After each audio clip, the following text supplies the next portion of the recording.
Let's find out why the Crap Master sliding door is stuck and not opening. I don't know why. I'm gonna try to figure it out. I've had it up to here with the ProMaster.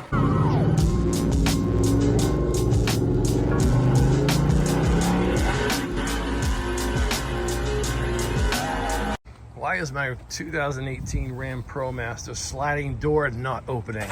It's unlocked. Let's find out, because I have no idea. All right, this started a week ago. I unlocked it. I tried coming inside. Nothing is working to open it. So what I'm gonna do is take off this panel and see if something broke or if something's missing or if something's not engaging. Let's go. They do have specific tools to take these pins out.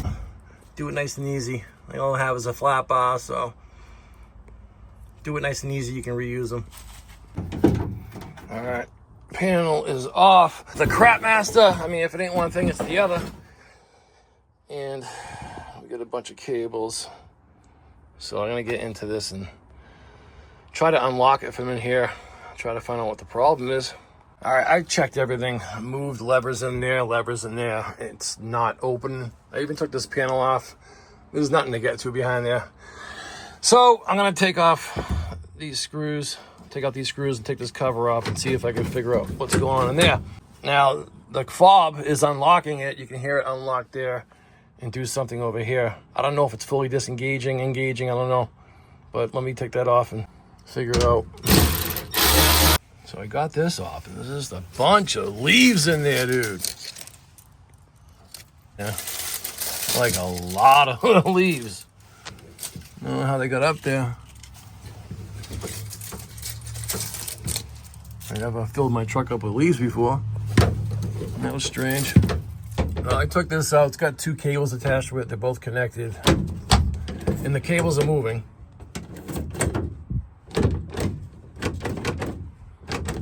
So this is fine.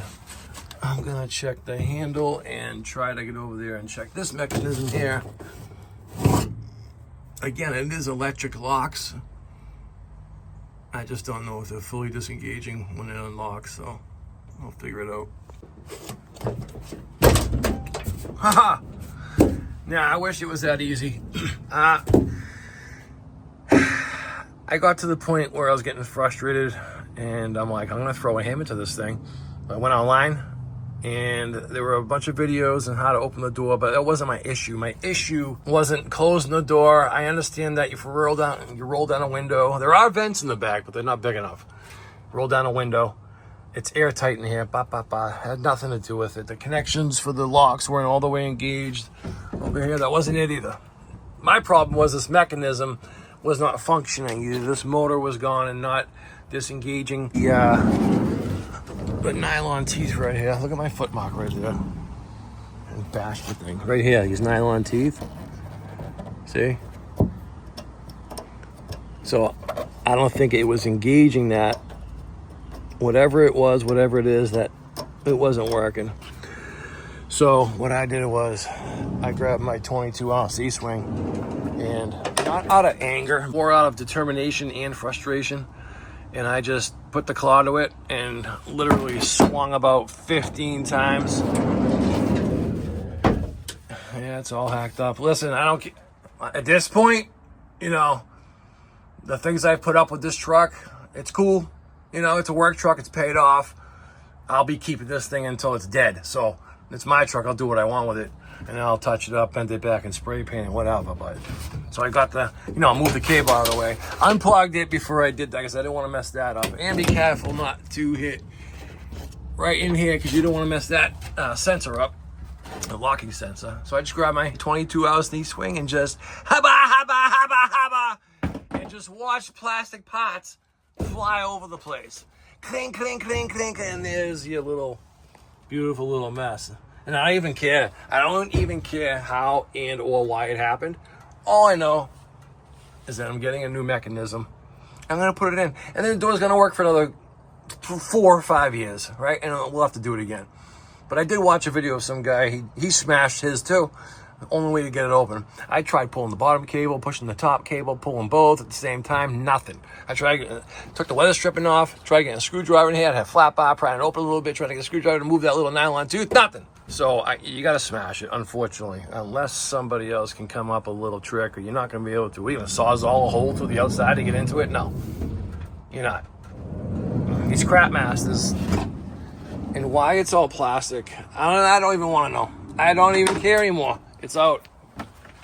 It's all done. Now I'm going to take these hex bolts out, take the rest of it out, and order a part. I guess you got to buy the whole damn kit. It comes with cables and everything. It's probably $200. I don't know.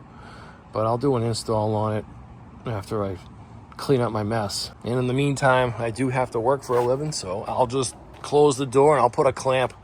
I got clamps up there. Put one of those clamps and just clamp it shut. You know? At least it'll be a lot easier to get in. I'll just hit the button on the clamp and then the door will open. Man, never seen anything like it. All right, guys, this wasn't really a resolve. Well, it was, but it was not the smoothest resolve, and we got a little aggressive. Sometimes you have to. Just be careful with the rest of the components around the door. You know, metal bends back. You can spray paint that again, make it look like nothing happened, do a little tin work, but just be careful of its surrounding modules and plugs and sensors, and just smash that thing out and you'll be good. We should get the door open. Imagine being in a car accident, your rear doors are smashed, you can't get out the front doors, you gotta go out your sliding door and you can't get out and you just burn to death. That'll be awesome. Well, I'd say thanks for watching, but you know, wait for part 2 when I install it. If you have this issue like I had where the door will not open no matter what you do, that's most likely your issue. There's this module back here that controls the latch. I wish that went a lot smoother, but it didn't. Thanks for watching. Peace. You know, it started off as a smooth disassembly, and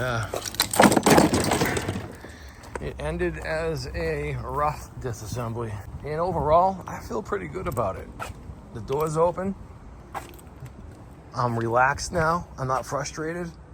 And I think I relieved a little bit of stress. And here's the latch mechanism that goes on the inside. So when you close your door, this goes boom, slides up, and this little lever locks it in. Now, I don't know if, you know, click, this is the unlock, click, click, click, click, but something was keeping this from opening.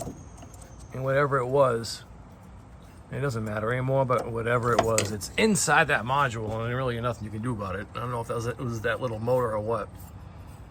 But that's the mechanism, the locking mechanism. It's nylon covered steel, not just nylon. Either way, I'm getting a new one, so. But even if you could get a screwdriver in there, if this is locked, you're not moving that. There's no way you're moving that. You're not gonna move it this way. Just a pain in the butt. All right, real quick. If you can't lock your van after you do the method I used, just put your butt right here, right? And just push, you know, if you're heavy, if you got some weight on you, just push back really good, stick your butt out, and then lock it. All right, you'll be good. You just gotta touch those, you gotta touch the sensor in there so it electronically locks. All right, see you later.